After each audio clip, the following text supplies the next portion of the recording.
Hey everyone, it's Shelley from Balance Point Partners, and if you've been following along in our series around our primitive brain featuring George, our resident caveman, well, today we've got some tips and tricks for you on the feeding and care of your resident cave person. Yep, that's right. We're looking at how to manage the cave people on our teams. Stay tuned.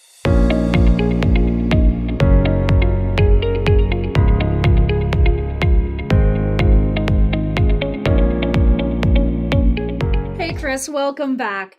We've had a great series talking about how our primitive brain shows up in our complex and modern workspaces. And we do some things very well, and there are some things that we still have to work on as a society to meet the challenges of our new environments. So today I really want to dig in and talk to you about how do we manage, care, and feed the Georges in our workspace. What are some of your top tips and tricks? So, Shelley, the first thing is to recognize George isn't somewhere else. George not want to work. Bored. George is actually all of us. No cubicle anymore. So, you know what? Even though we might think we're working for a cave person, the reality is we're all subject to... No cubicle. He's starting a revolution. He is.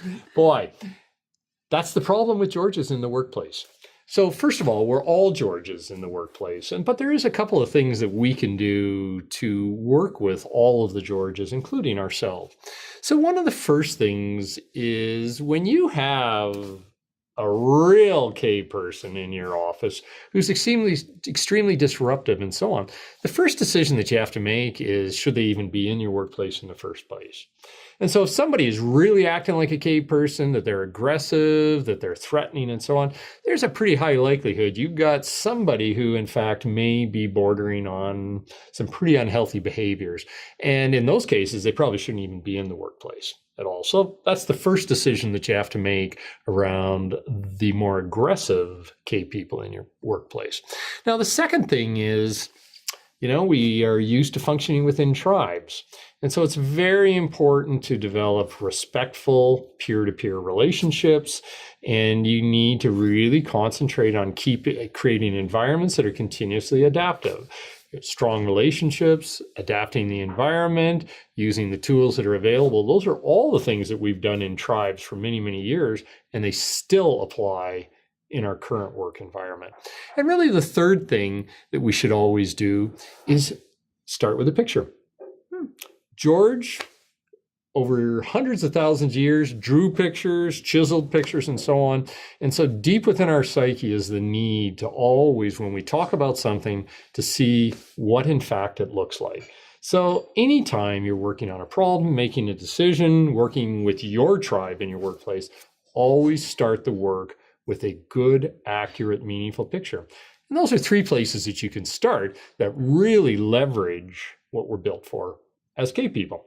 Excellent. Now, Chris, over these 5 episodes, we've explored a lot about the primitive brain. For your rapid fire 3 takeaways over the 5 episodes, what are 3 big things that stand out for you that you'd like folks to know about the primitive brain? Well, I think when it comes to our actions within the workplace, the 3 things to remember is that, first of all, we are all subject to that 85% of those actions that we're unaware of. So anytime that we're in a workplace, anytime that we're going through life, we just simply have to understand that the vast majority of things that we think, things that we do, we actually don't know why we do them. Until you start to inspect them and get curious, you're just basically acting like we did 100,000 years ago. Second of all, it's critical to draw pictures. So if you've got a concept, if you have to deal with the other cave people in your office, you sure as heck want to make darn sure that on the wall of your cave is an accurate picture, and everybody agrees that that is the nature of the situation that we face. And third, you want to become experts in designing your tribe so that it uses the strengths, our inherited strengths as paleo people. It uses those strengths, but in together creates environments that really maximize our ability to think deeply, to pause, to reflect, so that we can solve complex problems and make difficult decisions. Excellent. Well, Chris, I actually really enjoyed meeting your friend George, the resident caveman, because he really reminds me to inspect, shall I say, some of my actions and behaviors that come about it sometimes. And I think he's someone that we should all keep in mind when we're in our modern workplaces. This has been a great series. I love exploring our quirky brain with you. And so until next time, I'm Shelley. I'm Chris. And we're out.